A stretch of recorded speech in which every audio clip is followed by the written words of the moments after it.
Greetings, guys. Welcome back to my channel. My name is Monette, and this is my channel, Evolve with Monette. We're going to jump right into it today, okay?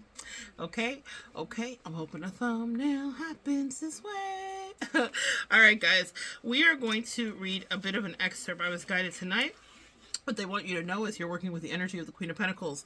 There is nothing but stability around you, and the universe has to bring you your things. You are guided, protected, and this is a spiritual time of abundance for you, as well as an opportunity for you to really get a handle on saving, wrangling that money in, but also knowing that you should be treated a certain kind of way in your regal energy. Very Taurian energy, very Venusian energy. You are pretty, oh so pretty. You are pretty and witty and saving. But what they want you to understand is that gorgeous, regal, together, woman of the world energy, my divine feminine, or man of the world, okay? Whatever you are, that energy attracted a psychopath to you. We're going to be reading from Psychopath Free, Recovering from Emotionally Abusive Relationships with Narcissists, Sociopaths, and Other Toxic People by Jackson Mackenzie. This was gifted to me by a wonderful client, and she said it was a great service to her, and the way that I've been guided to give you this manna, this incredible food, is in little snippets that are palatable for you. So let's get into it. The title, as you can see, is Cowardly Love and No Sympathy for the Devil. So I'm going to read you 2 excerpts of this so that you can understand what's happening when a psychopath is love bombing you. Psychopaths don't just shower you with praise and flattery. They groom you to reciprocate. This is very important for you to understand. They groom you to reciprocate. In the very beginning, they send constant text messages and want to know what you're doing at every moment. If you don't respond fast enough, they'll send quick follow-ups with more compliments. At first, it seems like they truly need you, like you're an answer to all of their supposed insecurities and crazy exes. You come to rely on this communication as a source of happiness and self-worth. It's literally hitting dopamine receptors in your brain, okay? You come to rely on this communication, and this is when they start to pull back. Once you're hooked, they'll suddenly start to seem slightly bored and annoyed by your attempts to continue the dynamic that they created. So you got used to something that they created. They got you used to a thing that you maybe weren't used to, or maybe even felt a little strange or foreign to you. An example I have is Johnny Depp talking about Amber Heard. Amber Heard came and would take his boots off in the beginning of their relationship. And he thought that was so weird because he never had a woman take his shoes off ever. He would take his boots off, they'd be muddy, it'd be gross, he was out on set, whatever, and he thought, that is so weird that she's taking my boots off. And one day he came in and she was busy cooking and he didn't want to disturb her. So he said her back was to, this was his testimony on the stand. He said his back was to her, and or her back was to him when he came in, and she was like busy and over the stove and wine and this and that. Those same wine bottles would come flying at his head at a later time and take off a chunk of his finger. That's a psychopath that you're dealing with. That's the full circle arc of a psychopath. But he was doing that, and he just kicked off his shoes and sat down. Just a normal response. You know, we have muscle memory. We do the same thing, like we brush our teeth, etc., over and over. Well, he sat down in his little favorite chair, and she angrily stormed over to him and put her hand on him and looked at him sternly and said, "Don't you ever do that again. Don't you ever take your shoes off yourself, your boots off yourself. That's what I'm here for." So she conditioned him. She groomed him to expect that behavior from her so that it would be that much more noticeable when she pulled that behavior back as punishment for whatever nebulous nonsense she would create in the future. All right, so that's when they start to pull back. Once you're hooked, they'll suddenly start to seem slightly bored and annoyed by your attempts to continue the dynamic that they created. And she would insult him. "Jesus, Johnny, you can't take off your own boots?" When she had literally castigated him for taking off his own boots. This leads you to feel needy, smothering, and unhinged. Your excitement about finding the perfect love rapidly transforms into a constant fear of losing it. This is how cowards manufacture love, quote unquote, in others. Since they are unlovable in their true forms, they learn at an early age how to engineer desperation and desire. That was such a powerful opening understanding for me. When I read that last line, Since they are unlovable in their true form, and I have a card here that just happens to represent their true form perfectly. They're playing politics at all times, but they are behind a mask. And really examine this card. The man behind the mask is a snake. But in front, he looks like a corporate stooge, right? Perfectly lovable, but he's grotesque. It's not going to focus, but you can get the gist of it. So, and it's all illusions. Even on the snake, there's clouds, which would be representative of something that looks like matter that's solid that you would fall right through. Nothing there to catch you. That is very much the psychopath energy, and they build that for you. Look at these fluffy clouds. When you want to lay in a bed of clouds, I mean, it's a dream we all have, but clouds have no substance and physical matter. They don't contain the atoms that would make up enough strength to hold us, and that is them. Since they are unlovable in their true forms, they can learn at an early age how to engineer desperation and desire. I think of my ex when I read that. It was like putting a Vicks Vapor Rub on my chest when I read that. To my soul, I was like, that's what she did all of the time. Thank you to my client that sent me this. She was like, I think you'll really enjoy this book, and in fact I am. I read through it immediately and then thought, oh, this is supposed to be definitely shared with the collective. I'm so happy to bring this to you. So thank her too in the comments. But what I will tell you is this. It made me so clear. She was always doing this withholding. It's why, to this day, I am very triggered by withholding. When withholding is happening in any capacity, even if it's sincere or it's given or if it's sanctioned or if it's for a reason, I just immediately know that I'm out of alignment with whatever the situation is, because that was my ex. That was my ex. And it did work. It manufactured desire until I realized like there was absolutely nothing special about her at all. Meaning, I think of Janae Eichel, you were not special until I made you so. I know it sounds really narcissistic to say, but any empath who's ever loved in the way we love know exactly what I mean. We come across all types of people and cretins, and then they see our light and they are like, we love your light. We'd like to take some of your light. We want your light. We love your light. You're amazing. How many times have you heard that from somebody, right? And then you think so too, and it's like, whoo, and there's all this magical projection that's happening. And then you realize that, like, they actually don't. They don't like you. But with the psychopath energy, in my own personal examination of it, I did a lot of projection onto her, actually, about how incredible I thought that she actually could be, because I saw her potential. Can y'all relate? But a psychopath doesn't ever meet their potential, and they don't want to. They resent you for even like questioning them, for not being perfect entities. What they want to do is get you caught up in the cycle of being obsessed over them. And withholding is a way to formulate far more interest and obsession than is necessary. You know, when I think about her actual prowess, or what she actually gave or brought to the situation, it was so subpar. You know, I had a funny thing happen. Just maybe this is going to be helpful for someone. You know how your phone will pop up memories, like of where you've been, like it'll like generate memories for you, like a little photo album. Well, one popped up yesterday from 7 years ago, and it was when I was in Alabama. And I was visiting with that psychopathic ex. And the places that we went to was a restaurant called like Del Toro in a little town called Alabaster, Alabama. I think it was like Del Toro something, I don't know. And then Walgreens. That's it.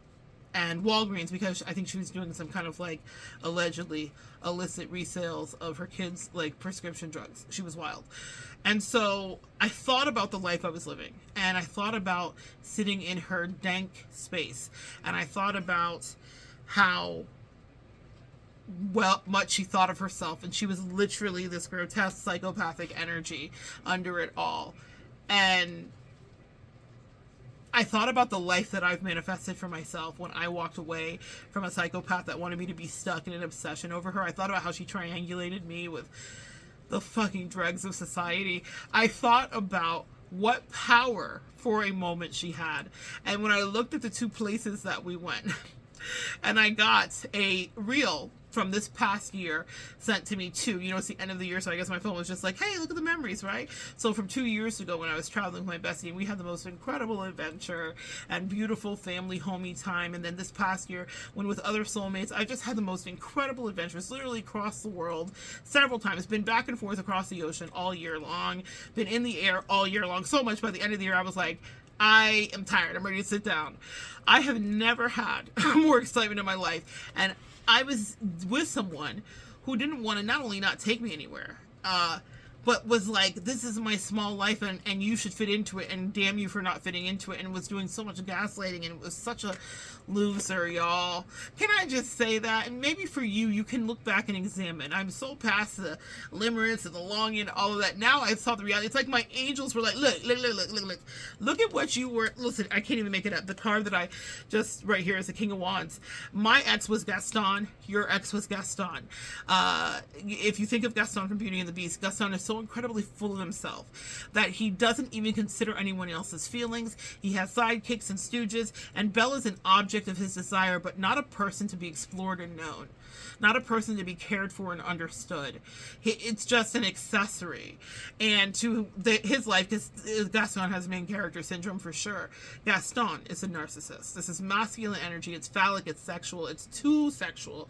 The force is on fire. That's STDs. That's spiritually transmitted diseases as well, and it is this completely imbalanced, insidious, cocky energy, and that is a psychopath. Not that Gaston was a psychopath, but also fit with this kind of like a flirtatious Knight of Cups energy, but all the while they're wanting you to do this, which is to commit. Sign the contract, bit. That's what I just heard. Sign the contract, but look at the subjugation.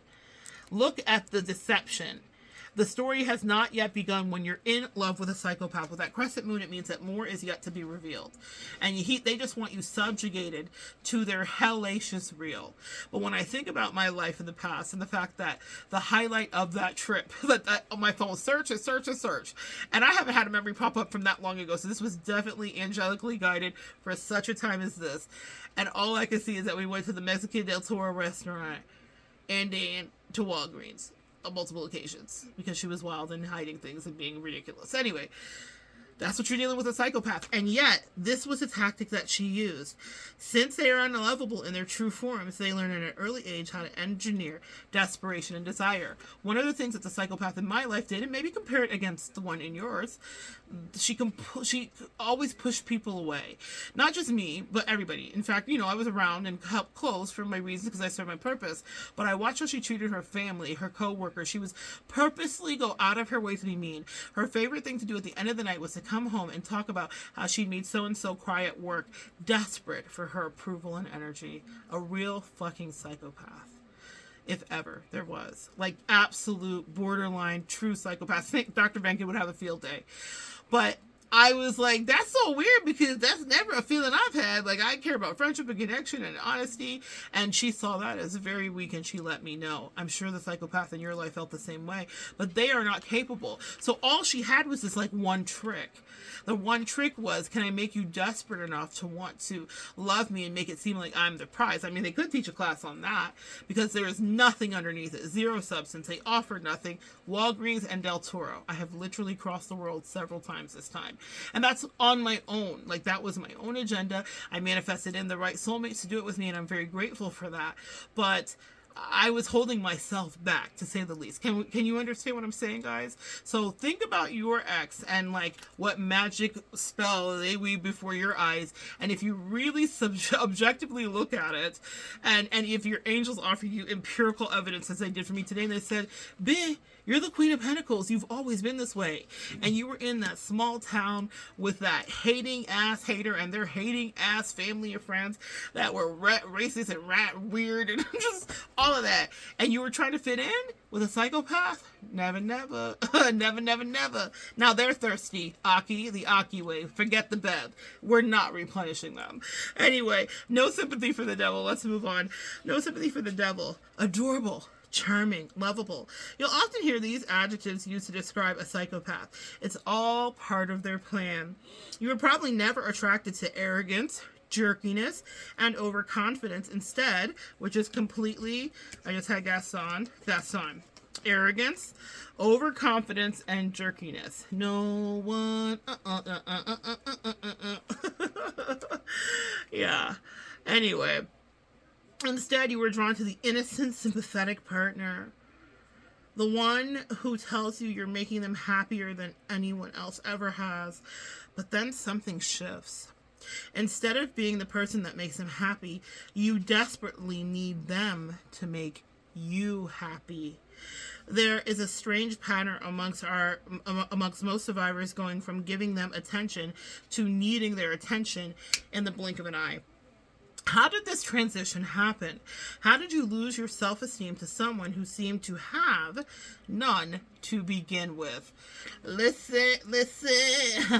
I am alone in my own home. Y'all, the way I can think back to several connections that I've had where they were seeking me. And then all of a sudden, and I was like, I'm going to come in. I'm going to rescue you. Hey, I'm coming in. I've got my little spiritual kit. I'm going to heal you up here and pat you over there. That's what we do, empaths, right? We're healers. And I was ready to do that. And then all of a sudden, it done got flipped. Wait, what happened? What happened is you got bamboozled. You got hoodwinked. You got hoodwinked, okay? When you first met the psychopath, you probably felt sorry for them. They had many sympathetic qualities. Their ex had abused them. They were insecure about the way they looked. They'd been so unhappy until they met you, etc. This is where your empathy kicks in. You've done it all your life, empath. You see someone feeling inferior, you know how to make them feel better. It is a gift I have. It's such a gift that I have, and I know you have it because you're watching, and we are part of the same tribe and collective, that I turned it into my actual career.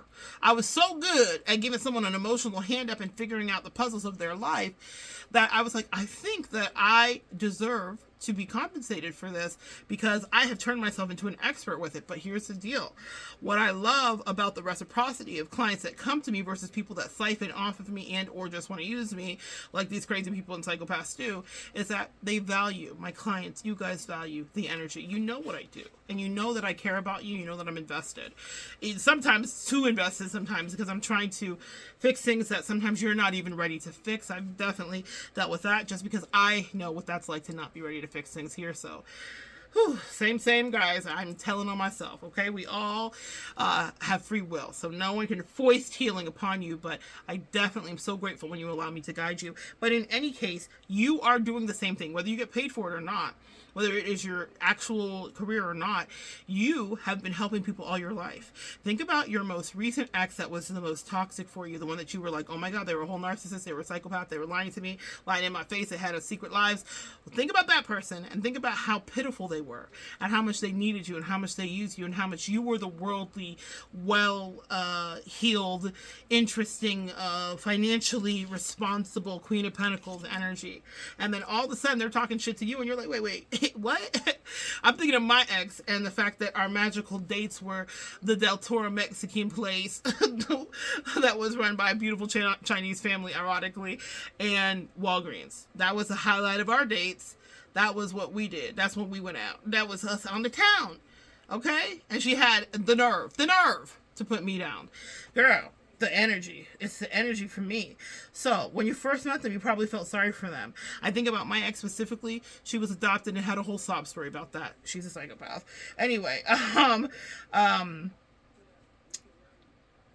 this is where your empathy kicks in. You've done it all your life. Feeling inferior, you know how to make someone feel better, and you want to heal them. So you put all of yourself into raising someone up. You become Josh Groban. You raise me up so I can stand on your neck and face and kick you in it afterwards and tell you that you're clingy as fuck. Yes, that's how they do you. That's exactly what they did. So the psychopath genuinely seems to adore all your efforts. God, the way you love me. It's the way you love me. And now they're singing to you, okay?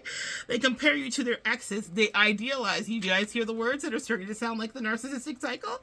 Idealization. Then they devalue. Then they discard. Rinse and repeat. We're on the wheel of crazy, okay? So, they compare you to your exes. They idealize you above everyone else. It's as if all of your energies finally have a purpose and you're so appreciated. Many survivors report that not even being attracted to the psychopath at first. Listen, that part. I want you to think about the first things you thought about your psychopathic or narcissistic ex and how you're like, oh, they're okay. Or you're trying to find ways to love them, right? Think about it. There are a few people in my life where I'm like, I wasn't actually attracted to them. I wasn't attracted to them at all. Or I thought that was weird. I thought this was weird. We all have our levels of attraction, okay? We all can choose. We all can be choosy. So think about how you felt What thing were they insecure about?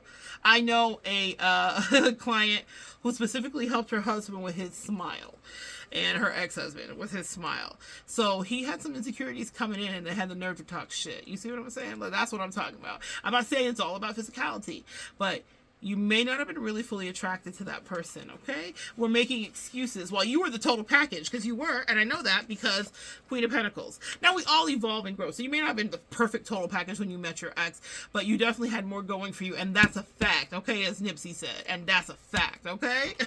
That's a fact. Anyway, so they report not being attracted to the psychopath at first, but within time, you begin to see them as the best-looking person in the world. You can't even think of anyone else sexually. How did this happen? By pouring all of your empathetic capital, listen to this, I love the verbiage of this, your capital, escrow, your energy bank, by pouring all of your empathetic capital into healing their supposed insecurities, you come to a point where you actually start to believe your own kindness and compassion. You told them how smart and how funny, successful, and attractive they were, and then you started to believe it yourself. And I'm going to tell you something else that happened while you were telling them all that. You were telling them how capable they were and how amazing and everything else. They started to believe it themselves too. They also started to siphon your energy. This isn't the book. It's a little quick excerpt of your reality that I know happened to you, because you guys write me and tell me all the time. And they started to act not only like they did not get that help from you, that inspiration or that energetic realignment from you, but they start to act like they don't even need you. Not only do they not need you, that they could just get better than you, better than the Queen of Pentacles. But we're just going to the Del Toro and the Walgreens, okay? But they could get better, do better, have better, and maintain better, okay? What are they even doing with you? You're a lame. You a lame. Man, it's so funny to look back. I love God. Spoiler alert, you win. Okay, guys? Don't worry. If you went through it, spoiler alert, you win. You won. Anyway, you start to believe your own kindness and compassion, and you start to believe it yourself. You also become obsessed with proving your loyalty. When I tell you I was 20 years a slave, you know that movie 12 Years a Slave? I was 20 years a slave, down bad, trying to prove what a great person I was. The second, and I mean the second, I mean the instantaneous nanosecond that my psychopathic ex had an opportunity to ditch me and lord anything over me. She didn't have shit to lord over me. Nothing she had was hers, okay? She built it in castles in the sky for real. She did it. And she did it with like a mean girl, like 10th grade bully gusto, maybe senior. It was a senior gusto. Like I was in shock. I was like, what the fuck? What is happening? Wait a minute. You who's been down bad forever is trying to make fun of me in the 1 second you saw me down bad? All right, say less. Say less. So anyway, you become obsessed with proving your loyalty because you believe the problem is your insecurity. So you open up to them and tell them how much you need them. If you make yourself vulnerable enough, surely they will overcome their inferiority complex. But that's not the problem, and it never was. You know now that you spent all this time chasing a manufactured illusion. Let me get this one that says Beyond Illusion. Let's talk. I love how the cards just read for themselves. A manufactured illusion. Y'all see that? Beyond illusion. A manufactured illusion. You see? Beyond illusion.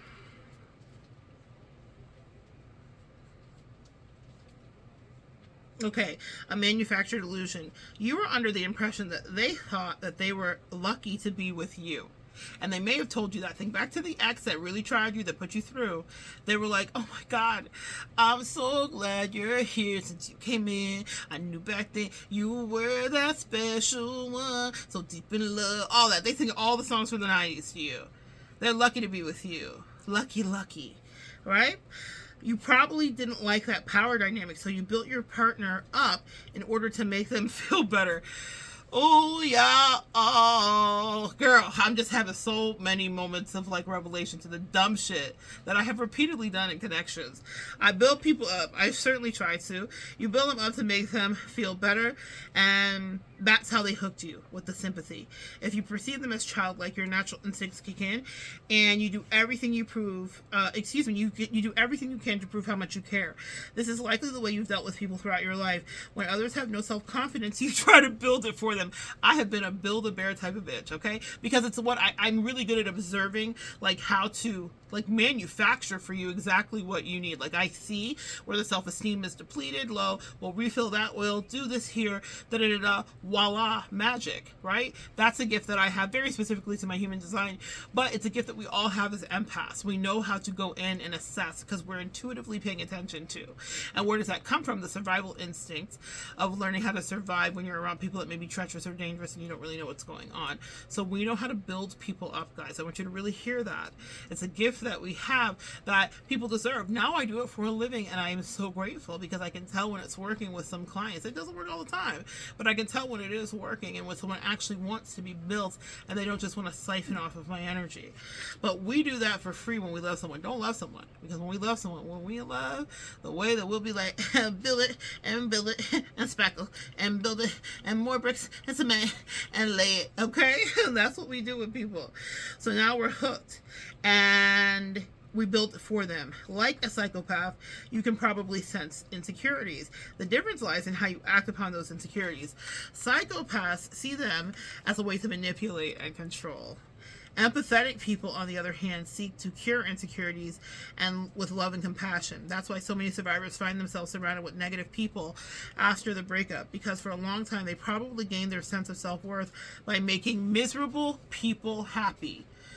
For a long time, you probably gained your sense of self-worth by making miserable people happy.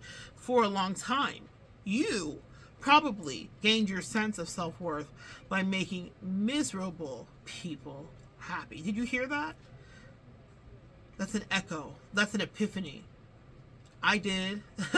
God didn't. God did help me escape.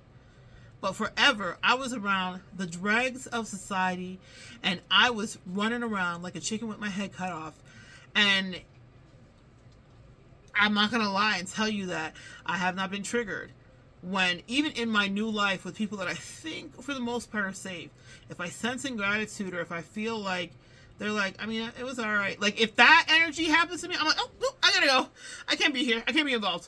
Like, I have to actively seek out and make sure that I'm not getting played. Because, girl, just like you, I'm looking with my eyes wide open, like, that feels awfully familiar, right? Because miserable people be the first ones to tell you how you never did shit for them, okay? That's the first ones to tell you how you didn't do shit.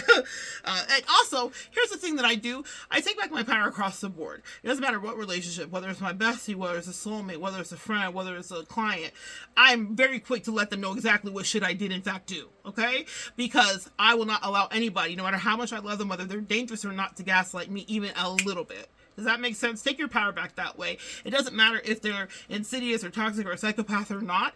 Even if you're just having a little bit of a scrimmage, a little moment with somebody, and they might be undermining your contributions, you stand on the business, as the kids say. Stand on business with it, and affirm it to yourself and to them that you're fully aware of what your offerings have been, whether they are willing to acknowledge that or not. Now, healthy people will say, no, yes, I did see that, and I appreciate it, or etc. A psychopath's going to gaslight you and try to act like that shit never happened, okay? Or they never asked you to, when they in fact did ask you. Think back to my client and her husband with his teefies. Anyway, let's see.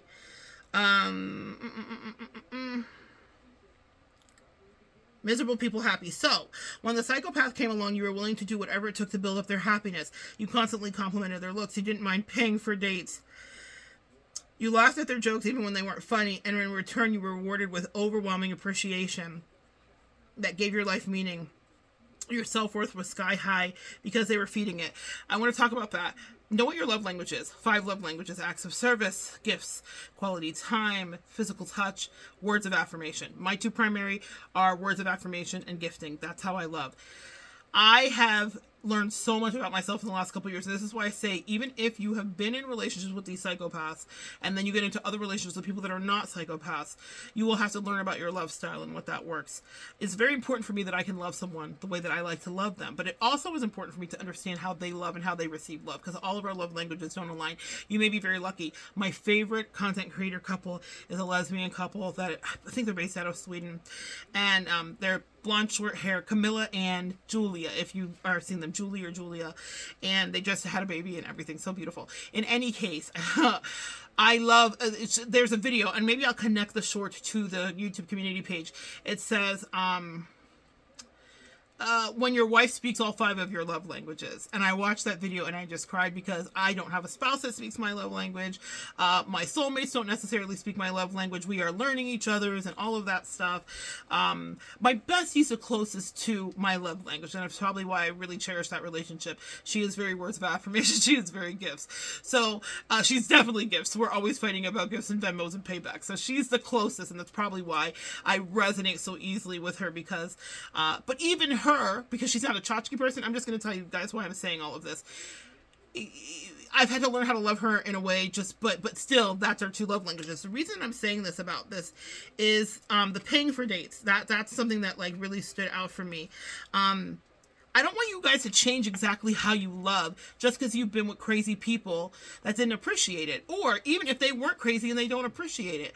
That was something that I was really faced with in the last couple of years, is seeing how I love new soulmates and new connections, or my bestie or my partner or whatever the case may be. And because when you're going, after you heal and go through the dark night with one of these psychopaths or toxic people or narcissists or sociopaths, you'll question how much you gave, even if that's not your primary love language, right? Like, that could never be your primary love language. But let's say the way that you give is through physical touch, or the way that you give is through quality time or acts of service. And you gave and gave and gave, trying to make a miserable person happy. It can be really almost reflexive to withhold. And withholding for me is a trigger, like we talked about, right? So, because they withheld from us, right? So I have really had to weigh not inundating someone with a deluge of my love, because my love is like, I will come in and figure out every single angle, and I'm going to fill up all the holes. And there was definitely people pleasing in that from my toxic past, but I realized that even in a more healed me, that's still who I am. And I actually resent when there are, reins put on. Like, let's say, like that happened sometime this year, where someone else was observing how I was loving someone else, and they made comment about that. And I took that to heart, because I realized not that it was just for me to be offended, but it was like, I don't want my past experiences to inform how I love people ever going forward into the future. And so I took umbrage with it, because I thought I could atrophy this and close it in. That's not who I am. That's not how I love. And that means that I would have to manifest other connections where I felt the freedom to love exactly how I wanted to. And like I said, my bestie and I share the same one, but I've had to curtail it to fit what her needs is, because my bestie's not a person that wants a bunch of tchotchkes in her house, right? I love tchotchkes. I love special mementos things and things like that. She likes things, but she's more like clean aesthetic, minimalist for that. So I have had to discover a new way to gift her that would be meaningful to her, so I wasn't inundating her with stuff, because stuff isn't necessarily her jam. So I still get to love her the way that makes me feel good and makes her feel good, but there was a fine tuning to it. It's okay if you have to fine tune, but if you find yourself in a situation where you're actually restricting fully the way that you actually connect in whatever way those 5 love languages are, that means that could be potentially unhealthy for you, and whatever way you experience discontent, that will bubble up in you. Where I had to continuously atrophy that, it doesn't, and for that person I will atrophy that, because that may be required in order for everybody to feel safe and happy. But it means that I will manifest other connections where I can just love out loud the way that I want to, because I am over the fucking top. And that can be a lot, or it can be not a lot. There's been a lot of words about that for me in the last couple years, really examining that.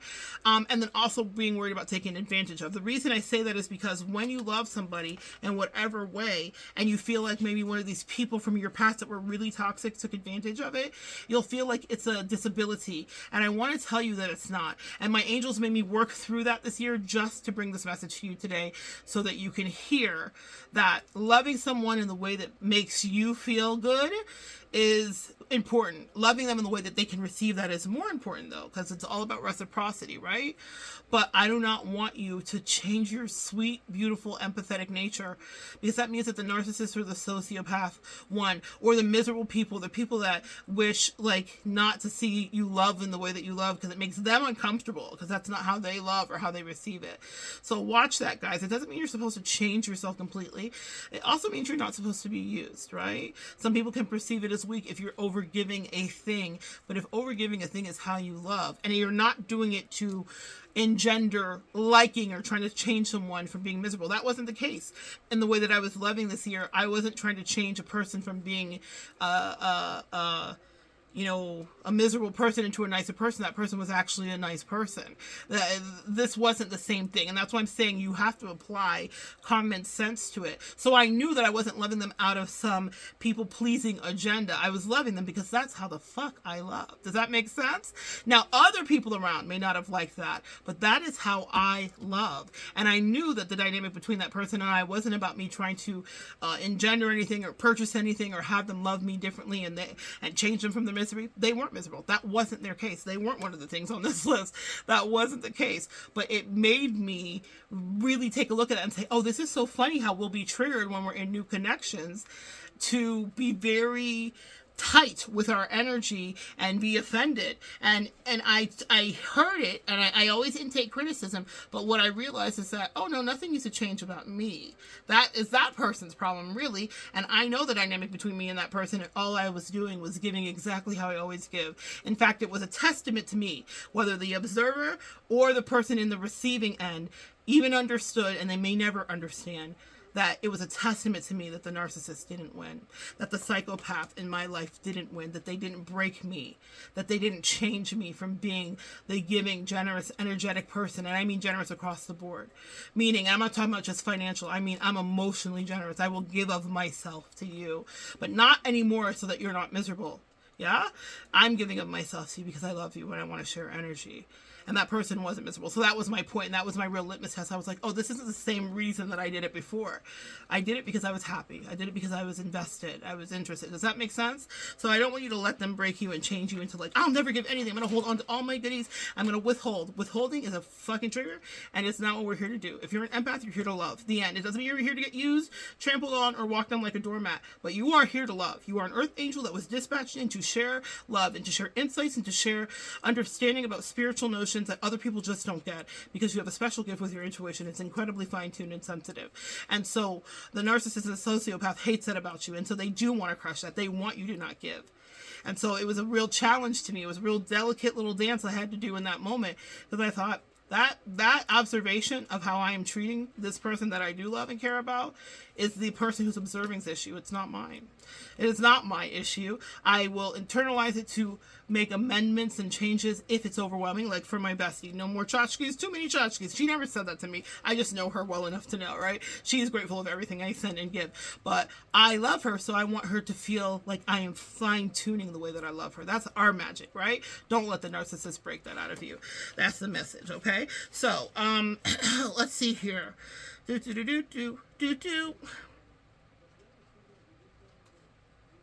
Okay, so it says your self-worth was sky high because you were feeding it. But somewhere in this world, when you suddenly found the tables turn, it happened fast. Instead of sympathetically reassuring that the poor guy or girl you found, instead of sympathetically reassuring the poor guy or girl, you found yourself desperate for their approval. They began to make it clear that they did not actually need all of that attention. In fact, they found it very annoying. Have you guys been there? Have you been there? Where you're like, I had a soulmate come in, a karmic soulmate, last year, almost 2 years ago. Oh, I made a video up here about her and that nonsense. And she was pathetic in all the ways and everything. And I came in and I was like, I'm gonna love her. I'm gonna love her and pump her up. And I got right into my codependent drama, right?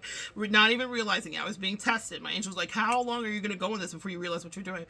And I was so nice to her that she started to insult the kindnesses that I was doing for her. And then she started to expect them, and then she started to demand them, and then she started to insult them. So it was this constant cycle of nagging. And when I say constant cycle, y'all, it took me about 2 months to figure it out and get out of there. Okay, so it wasn't, that's how you know you also have healed the narcissist and it went. But, excuse me, it was expectation and demand, and something had happened where she was like, well, I would have expected that I would have had flowers at my house by the time I got back from the airport because of the way you inconvenienced me. She inconvenienced herself, okay? But anyway, that was a funny story for another video. But she had the audacity to say that to me. I was like, you would have expected that I what? that I who? That I did what? Oh, absolutely not. Oh, I'm a giver. I'm a giver. I'm a lover. I'm a communicator. Those are the things I absolutely am. But I am not a doormat. I'm not a patsy, and I'm not a dummy. And you don't get to demand or expect anything out of me. So then she started to insult. Like I would do something. I remember her insulting something really lovely that I had done for her grandchild. I built like a whole whimsical world, okay? Like a whole like magical fairy world for her grandchild. And she was insulting and asking like how old did I actually think the child was. And I was age appropriate. I was a teacher for many years. So I was like looking at her and I was like, oh, say less. You're not a person who appreciates what's happening. And that's the nonsense. So they act annoyed by your giving, whilst also telling you that they expect you to be giving. So that was a very powerful lesson to me when I was dealing with that sociopath. Anyway, let's see. They find it very annoying. When you complimented them, you received an arrogant laugh or disingenuous, you too, baby, as if, you became the relationship newbie and they were the ones who would take things from there. Also with that sociopath, they were talking about how nurturing I was and how generous I was. I recently had a soulmate say that to me, and a little earth fairy that is just so magical and adorable. And, you know, anyway, there was something that was, I was loving her in the way that I love, and she was like, thank you for being so protective of me and caring about my safety and whatever, because the thing that I had sent to her was specifically for her to stay safe in the career that she does and all of that stuff.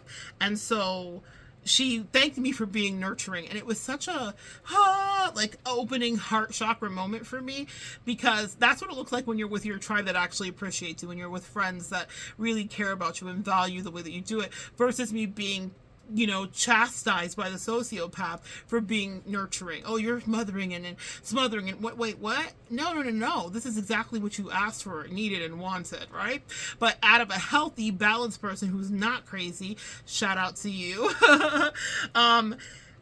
It was so nice, and I had to thank her. I had to call her and thank her, because, oh my gosh, you know, thank you. It's such lovely words that she sent me, you know, and I felt very seen, because that is the truth of who we are, is we want to definitely meet needs, but not just to people please, but because we care, and because we deeply care when we connect with people. And it was so healing. She didn't even realize what she did, but she healed that moment from that passing. Not that that was a gaping wound or anything. Girl, I healed it when I got out of it.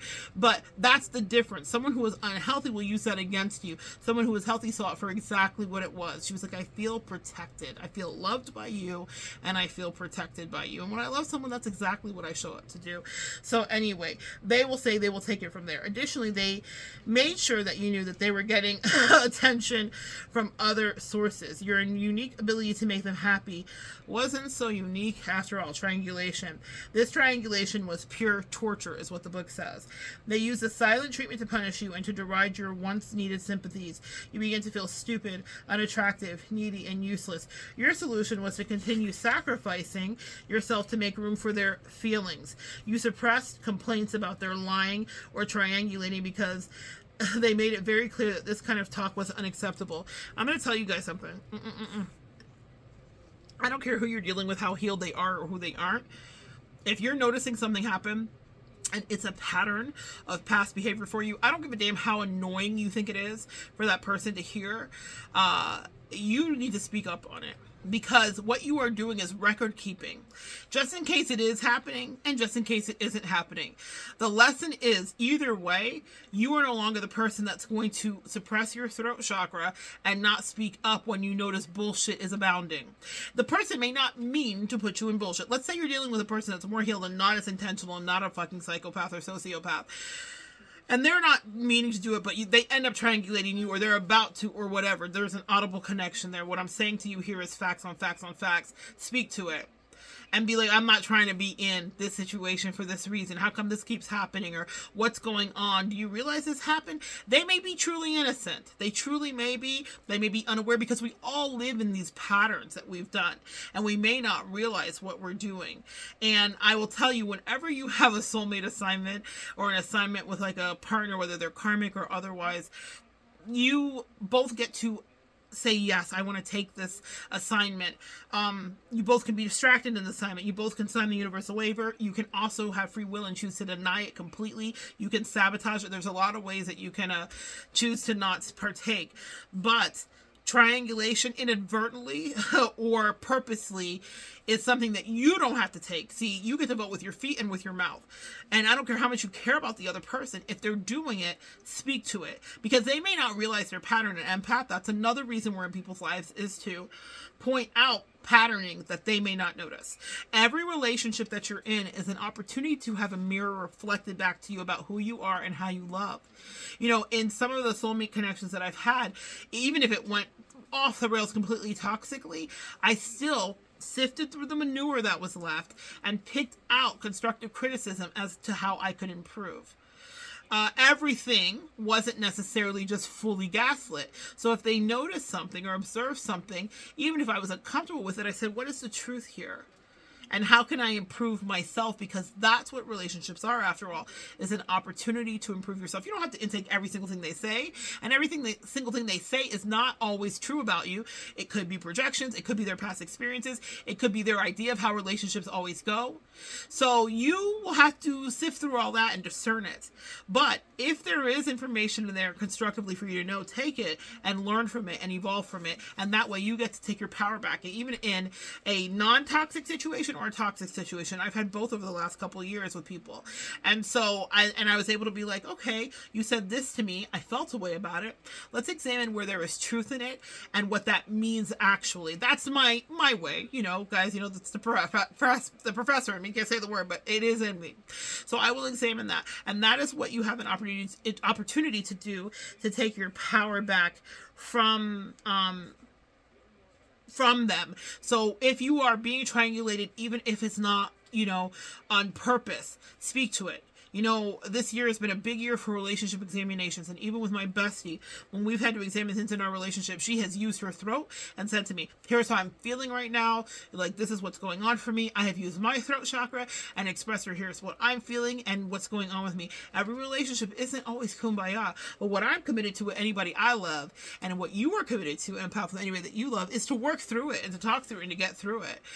So, but you speak to it. My bestie, just because she had other relationships in the past where they would have denied or never taken accountability for whatever was happening, didn't like hold in how she felt in the moment when she was either comfortable or uncomfortable, right?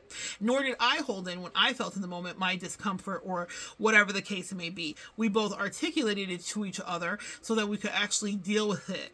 And that means that we both healed from those past toxic relationships, and we were not going to allow that to spill over into our relationship. Wasn't easy, but it was necessary. And so that's what I'm saying. She's my, you know, most prized relationship. I've had just a loving long-term connection with her for so long. And she came in at such a powerful time in my life, but I still spoke when I needed to speak and say, hey, can we take a look at this? And she still said to me, hey, can we take a look at this? And then we looked and we decided we still loved each other. And my promise to her was, even in that moment, we're going to get through this, right? That's what you do. So don't be scared. If I could do that with my bestie, that's my most, you know, sacred relationship, then I could absolutely do that with a new person, a new soulmate, a new connection, a new co-worker, a new dynamic, and you should too. Think about the person that you love the most. If you could talk to that person, then even if everybody doesn't love you the same way that the person is that you would be able to talk to, you should be, don't have fear of releasing relationships because you have to speak the truth to it. So whenever I felt things happening, like I said, I spoke to it. And I spoke to it, even if they didn't realize they were doing it. Also, again, last thing, to establish a pattern. Because if they are doing it on purposely, even if it's subversively and whatever the case may be, now they know that we both looking. I see you. Gotcha. So that part. So They will make that kind of talk unacceptable. Do you see what happened? They made sure that the ball was in their court, and the scary thing is, despite your own beliefs, it was never in your court to begin with. All they did was make you believe it was by giving you the false sense of self-confidence and importance. You opened up fast. This is why you trusted the psychopath very quickly and let them into your life without a second guess. This is also why the grand finale was more terrible than anything you've ever felt before. It was outright dismissal of your self-worth. You invested in them. You invested all of it in them, thereby giving them the power to take it away. You never recognized the game they were playing because you were too busy being pleasing. You were too busy pleasing their invented childlike persona. After all, how in the world could a child be plotting manipulation and domination and then declare checkmate when you thought you were playing checkers?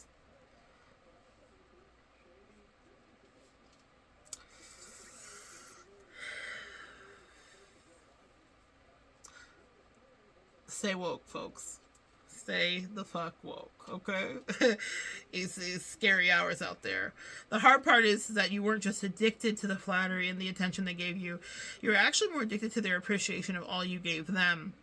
Because this appreciation gave you self-worth. Without their appreciation, you feel empty. This is when you're codependent. So it's not to say that this is how you feel now. But when you were codependent, without your appreciation, you may have felt empty.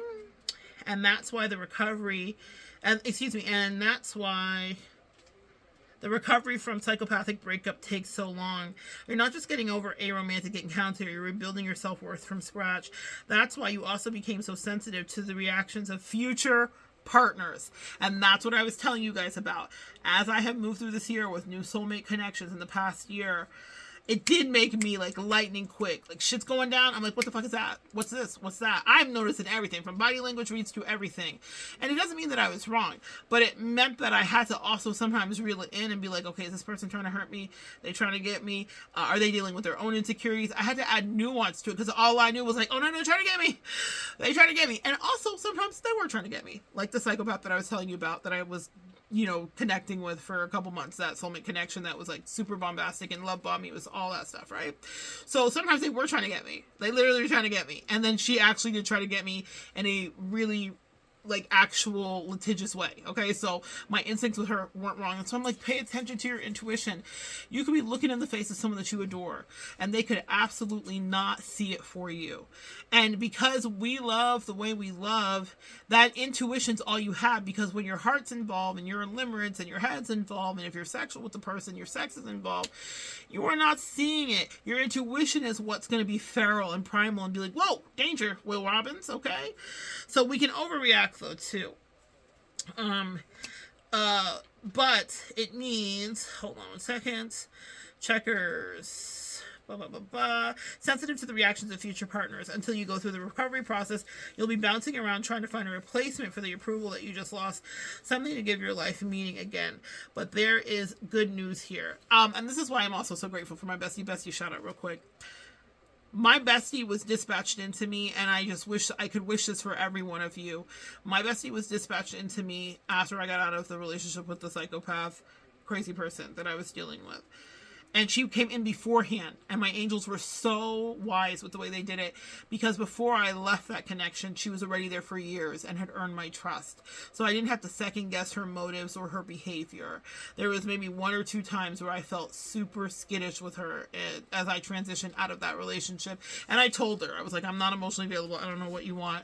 I don't think I have anything to give you right now. Because me, the person who was an endless well of giving, finally knew what a boundary was, because I was so depleted from the psychopath and the narcissist. And I was so grateful for my bestie, because it was a replacement, if you will, but it wasn't a replacement at all. She was a solid person that really loved me and was really invested in me. And so that love helped me to heal, because I then didn't codependently attach. Though I did try. I had other soulmates come in, and I was like, Earth Fairy, I'm going to use your saying here, full credit to this Earth Fairy. She said that she'd been in a part in her life where she was looking around, she was like, are you my mommy? And I just so related to that energetically.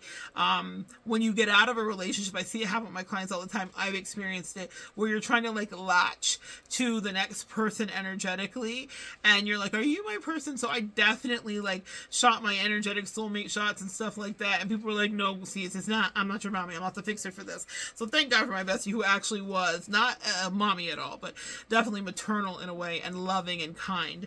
Thank God for that. I wish that for every single one of you. But if you don't have that, what we will do is sometimes just try to replace that, and then you're like, how did I end up with another narcissist? How did I end up da-da-da-da? It was years of like being incubated very kindly in the connection with my bestie before I was safe and felt safe enough to welcome in other soulmate connections, and I still got tested in them. It still wasn't all kumbaya. It's still not one has gone the way that I thought it was going to go, okay? But there have been lovely benefits, even from the ones that went really toxic, because I learned so much about myself, even in that little quick snippet of the 2 months. So anyway, heads up on that. So you are... Okay, till you go through the recovery process, you'll be bouncing around trying to find a replacement for the one you lost. Something to give your life meaning again. But there's good news. It outweighs everything else. Once you begin recovery, your life changes forever. You start finding overwhelming self-worth in your own values, behavior, and your heart. Remember those negative people I mentioned above? Slowly but surely, they begin to disappear from the picture. At first, you question yourself and remember how happy you were with them. Then you redefine your self-worth, and you come to realize that you created this happiness. Oh, what a revelation. You created the happiness. You were not special until I made you so. That is the truth of us empaths. We see people and we do project onto them, sometimes all that they can be. And maybe we're not wrong. Maybe we see in them what they can be. But if they don't want to be that, then remember what I say about 3 strikes. Try it and see what the feedback is. But after 3 times of trying to communicate it, they're not your person in the way, or they're not going to sign the contract, or they don't want to level up, or maybe they're not supposed to. I don't know. There's a lot of reasons that it could be no, but realize that you can create that happiness again with someone else, or you can have another opportunity. It might hurt, it might suck, you might feel like, damn, I wasted my time, but you'll never waste as much time as you did with the psychopath, and that's what you really need to take away from this. That's the whole point of it, is to learn and grow, and to never invest the same amount of time waiting for a promised outcome that is never going to happen. And you can tell people that. I've had moments and opportunities like that in my life where I've been like, you know that you're full of shit, right? That it's not really going to go the way that you may have alluded that it was, for whatever your reasons are, and that's okay. Who I'm not going to lie to is myself. Even if they're lying to themselves or they're lying to me, I'm not going to lie to myself. Don't lie to yourself. So if you can see something's going left when you thought it was going to go right, it doesn't mean that you have to be cut off queen for everybody. People have different things that they offer, and not everybody is there to kill your life and wreck you up. But don't allow yourself to be taken for 20 years a slave again. That's a kryptonite trigger for me. I'm like, oh shit, someone trying to make me serve time in this army of fuckery. I'm not doing it again. Like, I get it. It's okay. We could have ended this a long time ago. And that's how I felt with a 2-month person. That's how I felt with other soulmates too. It's like, oh, we could have just got to the point faster here. It's okay. It's okay. Everything doesn't work, okay? Or everything does work. It just depends on who wants to work it. Is it work it? Let me work it. Put your thing now, flip it and reverse it. Anyway, someone wants to put their thing now, flip it and reverse it with you. Anyway, let me finish up here, guys. I'm getting Punchdruck. They slowly disappear. At first, you question yourself.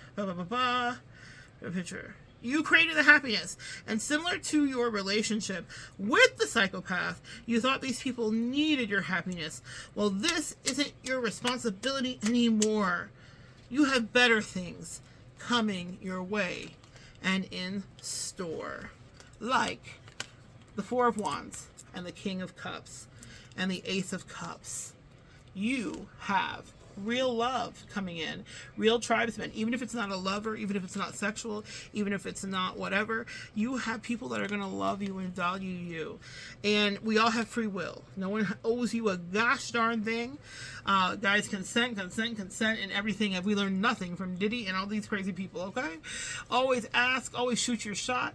And if the shot is not a shot that you make, then don't worry. There will be more shots to take.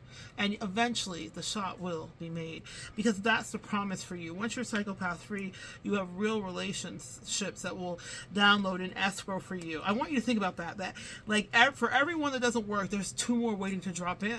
That's exactly the truth of it. And even for the person, let's say, so it's not just all about you. Maybe that other connection has other work to do with other people, and there's a reason it was never supposed to solidify with you, and you were not supposed to be there forever. They may have been there to learn a couple of 3 things from you. You learn a couple of 3 things from them, and then no one's playing check. That's just audible thing. No one's checkmating.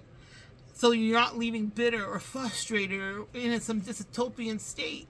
You're just like, oh, this was quick. It's rinse and, I'm hearing rinse and release, or maybe rinse and repeat. I don't want you guys to be stuck in defeat. That's the point of this. And if you've been dealing with a devil that was lying and a cowardly love, then you will feel like this is all that I'm going to get, and it's not true. It is just not true. You might be really heightened with your triggering, and I'm so grateful. That's why I was allowed to be dispatched in all these beautiful connections, because I walked through every one of these emotions, from being triggered to having to speak up for myself when I felt triangulated, to have to tell someone what bridge they could jump off when they were trying me and being ungrateful, that 2-month one for very specifically, to finding my own boundaries when recently the way that I love was called into question, and not even by the person that I was loving. Maybe they were called into question too. Maybe that was a conversation they were having with the person, and maybe they just pitched it to me the way they did. Either way, message was received, and I was like, say less. That's the thing for me. Say less. I will adjust. I will adjust this. But I prayed in the middle of that adjustment, in the midst of that. I said, angels, can we send in someone else that's going to let me love them back the way I really like to love? That isn't going to take umbrage with it. That isn't going to allow observers to affect their gift or their energy or their reception of the way that I love. And that is very much my right to do. You get to pray to your spirit team that is guiding you, to your angels and ancestors, and say, okay, I hear you, duly noted, I'll make adjustments, but now can I open the floodgates where it will be safe? A lot of you guys are holding back those floodgates because you're like, the last time I opened the floodgates, they tried to rape up my floodgates, take up my floodgates, they tried to, just fully take my goodies, and God forbid if I'm not trying to be offensive if any of that has happened to you in any real way. But what I'm saying to you is that you will may have felt taken advantage of, but your angels, oh wow, I didn't think we were going to do an hour. 111, that was very powerful manifestation, and that's the 4 of Wands. You definitely have love energy coming in.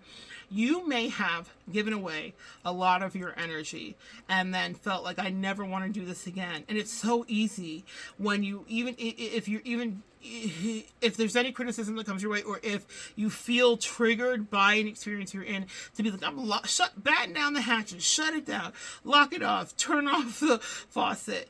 But that's not what we're here to do, empath. And that means that the narcissist and the sociopath, we are psychopath free. So even if someone comes in and they're slippery, I've definitely had that too, that doesn't mean that they are irredeemable. I'm not trying to have you say people either, okay? There is a fine line. I really open my eyes fully wide. I'm like, I don't know. Let's see. Everybody has to want to do their own work, and they have to take accountability to a certain degree too. Like that's a thing. It's a real big thing, but it doesn't mean that you don't love. And let's say it doesn't work. Let's say absolutely with whomever was dispatched into you, you can not make it work at all. There's no way that the equation's going to work out. That's when you pray and say, okay, I'm still interested in finding out what this love thing is all about. Be brave. Fortune favors the brave, okay? You and the bold. Fortune favors the bold, the brave, whatever. Put in whatever. Fortune favors the bitch. Be a bitch, okay? Be unapologetically okay being like, I don't like this. Be unapologetically okay letting somebody know that they overstepped their bounds, or that they disregarded you, or whatever, okay? And that doesn't mean that relationship is irreparable. Let's not be so fatalistic, but also it doesn't mean you're going to stay there to be in that rinse and repeat cycle over and over and over and over for 20 years. Don't be a dummy like me, okay? I did it. I crawled through the glass so that you all can run away from the ass. That part, all right? So good sharing energy with you. Come back and join me next time, guys. So we'll continue to evolve together.